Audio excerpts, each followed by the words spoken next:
দীর্ঘদিন ধরে বেহাল অবস্থায় পড়ে রয়েছে শামশেরগঞ্জের তারাপুর হাসপাতাল। আর আজকে তারাপুর হাসপাতাল পরিদর্শনে যান রাজ্যের পরিবহন মন্ত্রী অর্জুন সিং।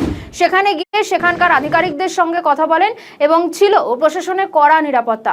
পরিদর্শনের সময় হাসপাতালের পরিকাঠামো, চিকিৎসা পরিষেবা এবং দীর্ঘদিন ধরে চলতে থাকা বিভিন্ন সমস্যার বিষয়ে মন্ত্রীকে অবগত করা হয়। স্থানীয় মানুষের চিকিৎসার ক্ষেত্রে তারাপুর হাসপাতালের গুরুত্বের কথা উল্লেখ করে দ্রুত হাসপাতালের পরিকাঠামোগত উন্নয়নের দাবিও জানানো হয়েছে। হাসপাতাল পরিদর্শনের পর সেখানকার আধিকারিকদের সঙ্গে অর্জুন সিং কথা বলেছেন।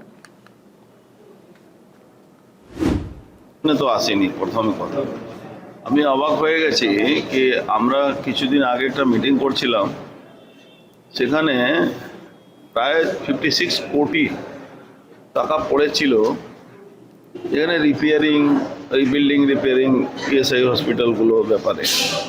তখন আমি প্রশ্ন করেছিলাম এটা কোথায়, কি রিপেয়ারিং হচ্ছে? তখন তারা বললো কোনো রিপেয়ারিংই হয় না, কোনো আমাদের কাছে কোনো রিপোর্টও আসেনি।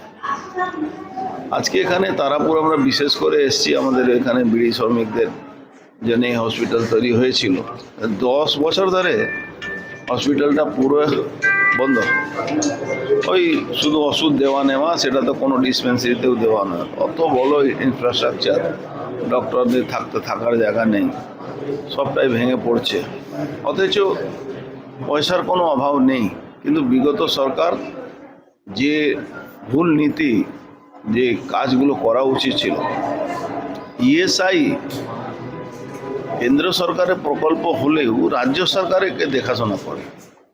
এতে বোঝাই যাচ্ছে কি স্বাস্থ্য ব্যবস্থার মধ্যে, বা বিড়ি শ্রমিক হোক বা সাধারণ শ্রমিক হোক বা সাধারণ মানুষ হোক, স্বাস্থ্য ব্যবস্থার বিগত সরকার ইএসআই হোক বা জেনারেল হসপিটাল হোক বা সুপার স্পেশালিস্ট, শুধু নামের হসপিটাল ছিল।